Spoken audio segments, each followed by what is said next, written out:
Hello, for those of you who don't know me, I'm Tim Howard, one of the team at ECB, and I've been asked to give you an update from the farm. In John 21 verse 15, this is the third time that Jesus has appeared to the disciples after being raised from the dead. He reaffirms Peter by asking him if Peter loves him, and then asking him to feed his sheep and take care of them. He does this 3 times, echoing and clearly forgiving him for the 3 times that Peter disowned Jesus just before the crucifixion. So, feeding the sheep, this is my visual aid, so follow me. Come on, girl.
Right, so these ewes and lambs have been out for about 3 or 4 weeks now.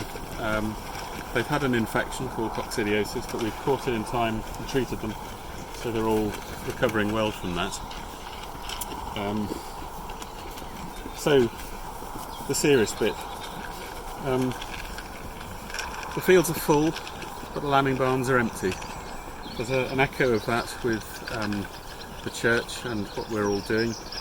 I was in the church building the other day checking the fire alarms, and the building was uncharacteristically quiet and empty for reasons that we all know.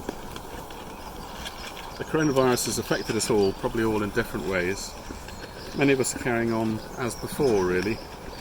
Farming, for example, has to keep pottering on. The sheep and the cows need feeding. The crops need fertiliser, and we'll be combining as normal.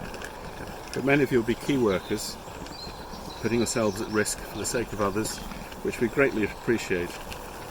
Many more have had to endure being locked down at home, perhaps being furloughed and bored, or maybe challenged by homeschooling. This is all starting to change, but we need to be patient and careful and sensible to keep everybody safe. Sadly for some of us there will be tragedies though. I don't believe this disease is of God, but it does provide a point of punctuation in each of our lives where we have the opportunity to pause and take stock of our situation. It's stripped away the religiosity of the conventional church, and we're having to rethink how we do church, perhaps putting a different perspective on what we mean by church family. Jesus' instruction to Peter holds good for us today. Feed my sheep. There are many in our church family and further afield who need your support. A phone call or a text, even just a brief conversation qualifies as feeding his sheep. We must remember that those sheep need feeding regularly.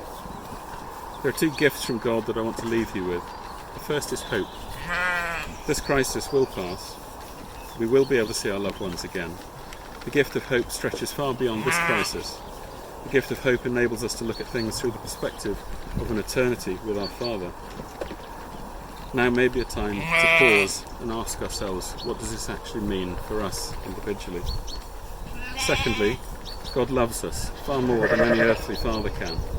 He's there right beside you in your everyday, whether that's homeschooling or working for the NHS or in the care sector, whether you're furloughed or feeding his sheep. May I suggest that you take the opportunity to pause and realise that you can walk with him in your everyday. You don't need to wait for an eternity, you can do that now. if you'd like to talk or pray with someone at ECB, take a look on the website. There are phone numbers there that you can get in touch with people. So that's it from the farm. Stay safe, walk with God, and don't forget to feed his sheep. We'll see you soon. Thank you.